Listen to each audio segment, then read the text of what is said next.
नमस्कार, आप देख रहे हैं सी न्यूज 12। तो मैं हूं ऋषभ सक्सेना। वक्त तो चला है मध्य प्रदेश बुलेटिन का।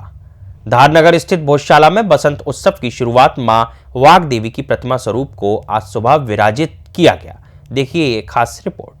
आज धारनगर स्थित भोजशाला में वसंत उत्सव की शुरुआत मां वाग देवी की प्रतिमा स्वरूप को पहले सुबह विराजित कर किया गया। भोजशाला की बात करें तो यहाँ पर इस स्थान व परिसर को दुल्हन की तरह सजाया गया है। साथ ही भोजशाला को पुलिस छावनी परिसर सुरक्षा की दृष्टि से बनाया गया है। आज सुबह 6 बजे से ही हिंदू संगठनों कार्यकर्ता व तमाम पुलिस बल यहाँ पहुंच चुके थे और इस बीच प्रतिमा स्वरूप वाग देवी को हिंदू संगठनों के कार्यकर्ताओं के द्वारा शाला में एक निश्चित स्थान गर्भगृह में मां भाग देवी के मंत्रोपचार के साथ रखा गया। उसके पश्चात श्रद्धालुओं के द्वारा दर्शन करने की आवाजाही भी देखी गई। सर्वप्रथम तो मैं इस पूरे देशवासियों को सरस्वती जन्मोत्सव की बसंत पंचमी की हार्दिक बधाई देता हूं।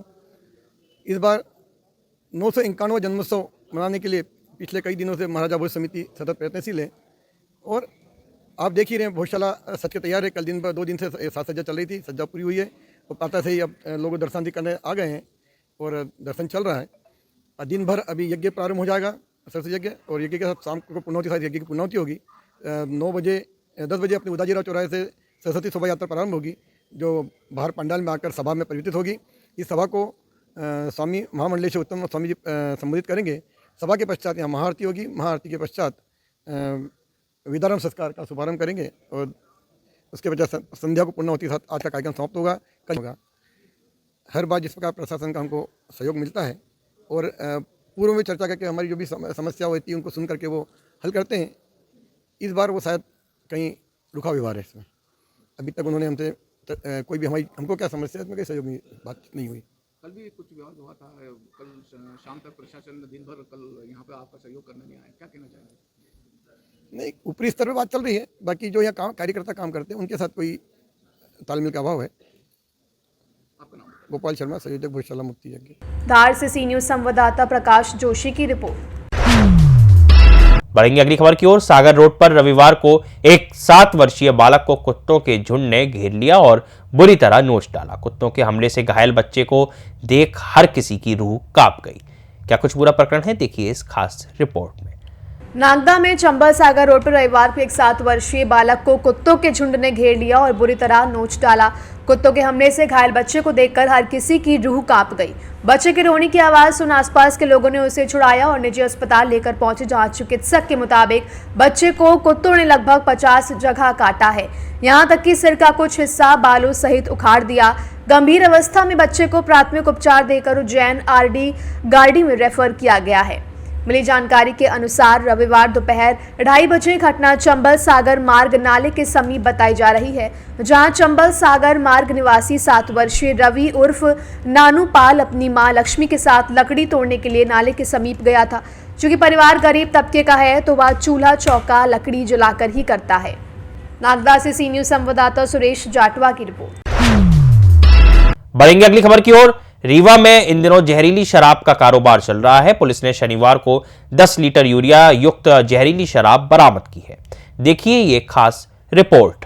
रीवा में जहरीली शराब का कारोबार चल रहा है। पुलिस ने शनिवार को 10 लीटर यूरिया युक्त जहरीली शराब बरामद की है। सीएसपी शिवाली चतुर्वेदी ने बताया कि मुखबिर से सूचना प्राप्त हुई थी कि राज साकेत नाम का युवक यूरिया वाली देसी महुआ की जहरीली शराब बिक्री करने की फिराक में घूम रहा है। मुखबिर से प्राप्त सूचना के बाद पुलिस टीम को अलर्ट किया गया, जहां रेड कार्रवाई के लिए टीम भेजी गई। दबिश देकर राज साकेत को पकड़कर पुलिस अभिरक्षा में लेकर पूछताछ की गई है। ये रात्रि भ्रमण के दौरान थाना प्रभारी कोतवाली को मुखबिर से सूचना प्राप्त हुई थी कि एक व्यक्ति जहरीली शराब लेकर घूम रहा है। मुखबिर की सूचना पर से तत्काल थाना प्रभारी कोतवाली और उनकी टीम द्वारा रेड की कार्यवाही की गई संबंधित स्थान पर।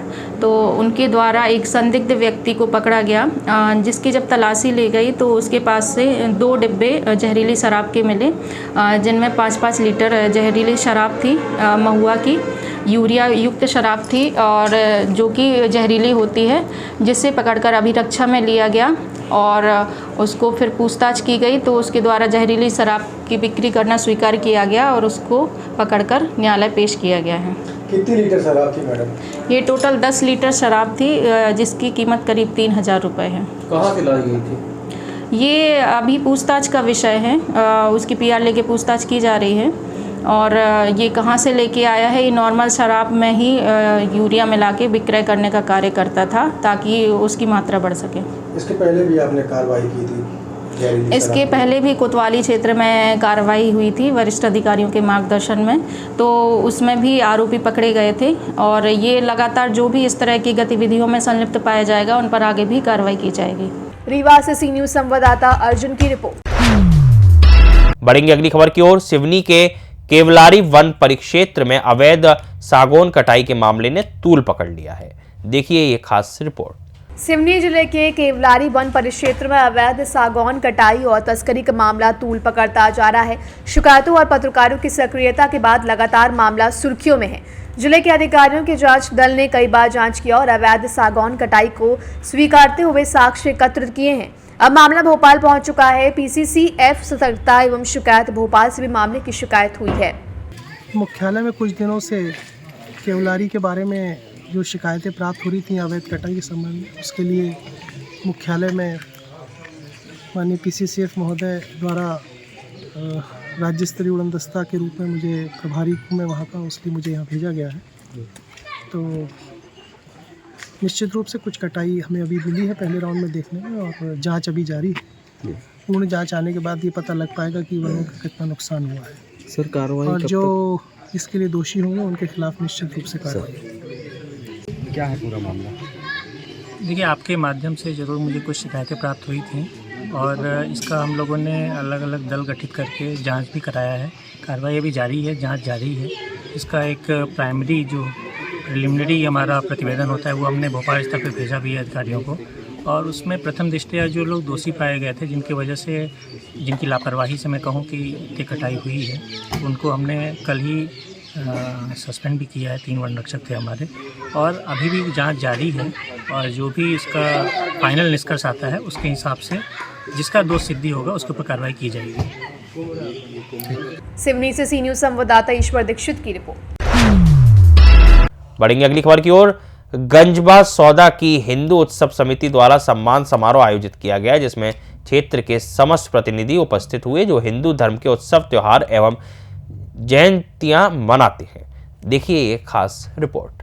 गंज बासौदा के हिंदू उत्सव समिति द्वारा सम्मान समारोह आयोजित किया और इसमें क्षेत्र के समस्त प्रतिनिधि उपस्थित हुए जो हिंदू धर्म के उत्सव, त्योहार एवं जयंतियों मनाते हैं। लगभग 50 धार्मिक संस्थाओं का सम्मान भगवान श्री रामलला का चित्र, भगवा दुपट्टा एवं प्रमाण पत्र देकर किया गया, जहां यह तय किया गया कि समस्त उत्सव एवं त्योहार हम सब मिलकर उत्साह के साथ मनाएंगे, जिसमें हिंदुओं की एकता, संगठन की ध्वजा पताका उत्कृष्टता के साथ फहरती रहे। इस तरह सभी समिति पहली बार एक साथ मंच पर आए, जिसकी सराहना सभी वक्ताओं द्वारा की गई। सभी ने मिलकर जय श्री राम के साथ साथ गर्व से कहो हम हिंदू हैं के उद्घोष से परिसर गूंज उठा। कार्यक्रम के मुख्य अतिथि क्षेत्रीय विधायक हरि सिंह रघुवंशी, विशेष अतिथि नगर पालिका अध्यक्ष शशि यादव सहित सभी संरक्षक मंडल मौजूद रहे। हिंदू उत्सव समिति के अध्यक्ष राजेश तिवारी की अध्यक्षता में सम्मान कार्यक्रम संपन्न हुआ। कार्यक्रम का संचालन अभय शर्मा एवं आभार लोकेश सक्सेना द्वारा प्रस्तुत किया गया। गंज बासौदा से सी न्यूज संवाददाता हेमंत आनंद की रिपोर्ट। इस बुलेटिन में फिलहाल इतना ही। देश और दुनिया की तमाम खबरों के लिए आप देखते रहिए सी न्यूज भारत।